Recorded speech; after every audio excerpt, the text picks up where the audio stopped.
got Charlotte Flair and Tiffany Stratton on deck.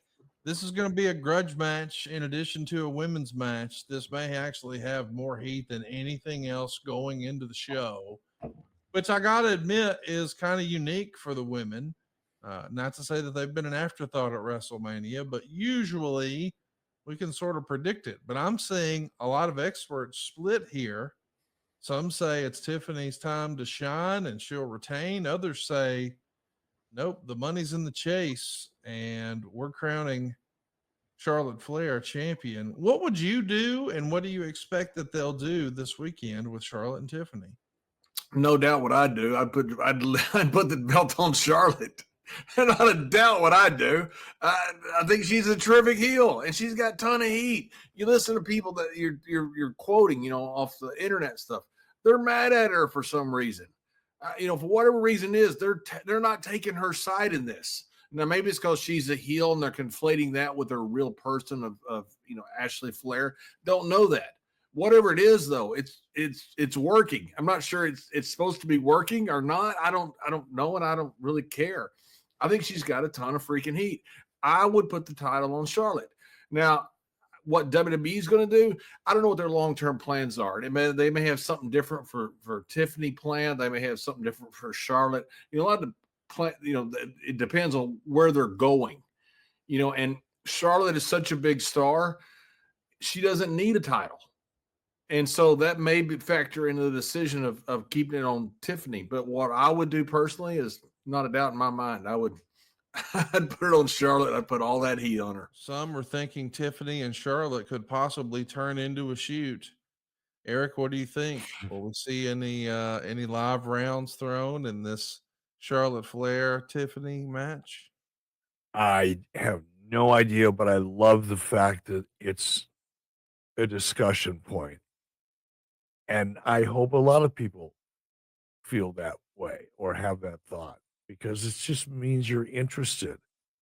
And by the way, this kind of thing doesn't come along very often where you've got two opponents who, presumably based on what we've read and seen, have real heat that could turn into a fight, and we just don't know. When you tune into the premium live event, you're going to find out. I think it's great. I love it. It's that line, we've talked about it, the sweet spot, right? I know all that wrestling stuff is fake, but this that's real.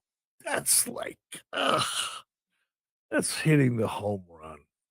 Bottom of the ninth. Bases loaded. Tie game. Pow. Awesome. When you first said, who's going to steal the show?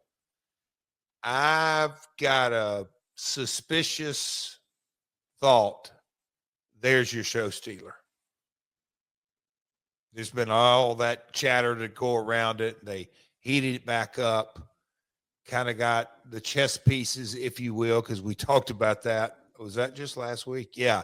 Who's the heel? Who's the baby face? And where are they going with this? I mean, Tiffany, the champion, but boy, the stuff they did on Friday, she's no doubt. The antagonist now, that is Charlotte, it's just set up in the right way, I believe now. So lesson learned from Jarrett School of Thought many years ago. Son, we got Saturday morning TV. Quit worrying about it. We'll make it right then. Just shut the F up. What is real is the anticipation. People are ready to see something happen here, Eric. What do you expect is the result? Does Tiffany walk out champ or is Charlotte back in the driver's seat? It's hard to get a feel for this one because their characters are so similar. Like from a motivation point of view, it's like, they're both not really baby faces and they're both not really heels. It's like the crowd is dying to get behind one or the other. Then if I'm right on that, then it becomes, what does Triple H see? What does WWE see in the story? My gut, just my gut, if I had to bet, I would bet Charlotte comes out of this as more of a baby face and she's chasing. I want to know who the pick is. Tiffany Stratton defending against Charlotte Flair.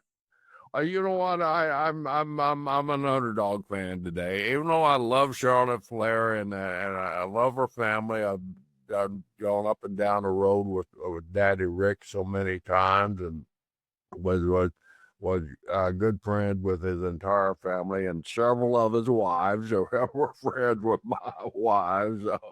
One that we get to plural, my wife. Just one for you. Plural, yeah. But I'm gonna go for the upset here. I'm not picking Charlotte, and I love you, Charlotte, but this is a series to me. This is a pick that's going around the world, and I'm going to pick Tiffany. Coach Rosie is shocked and also questions, is the champ the underdog? It's hard to think that the champion going into the match is the underdog, but when you're facing a pedigree like Charlotte Flair, I got to be honest with you. I think Charlotte Flair comes out at WrestleMania as the new women's champion, but it has been an interesting story. A match that has had a lot of personal stakes added in the most recent weeks. Tiffany Stratton and Charlotte Flair for the WWE Women's Championship. This was a match a lot of people wanted to see for a long time, Matt. Kind of lost a little bit of steam, but then in recent weeks became very personal. How do you see this one playing out? Who walks away between the young gun Tiffany Stratton and the vet, the queen, Charlotte Flair? This is another really interesting match. I mean, I can see a great case for both ladies winning. If you have Tiffany Stratton beat Charlotte Flair, which is one of the greatest women's champion ever in WWE, I mean, it kind of cements her status as being a top girl, and you feel like you build a new superstar of the highest level. But with that same thing being said, you have Charlotte returning, and you want to keep her return hot, and you want to keep her doing what she's doing, even if that ends up with her being heel and going down that road, being a bad guy, because she hasn't been perceived necessarily as most people would have suspected she would have been received by the audience right from the jump. I feel like upon thinking about this, it's almost like the Jade Cargill Naomi thing. I can see a reason for both people winning, but I feel like they're going to continue. I think on this one, Charlotte Flair ends up taking the win and the title, just as they continue building the momentum of her since she has returned to WWE.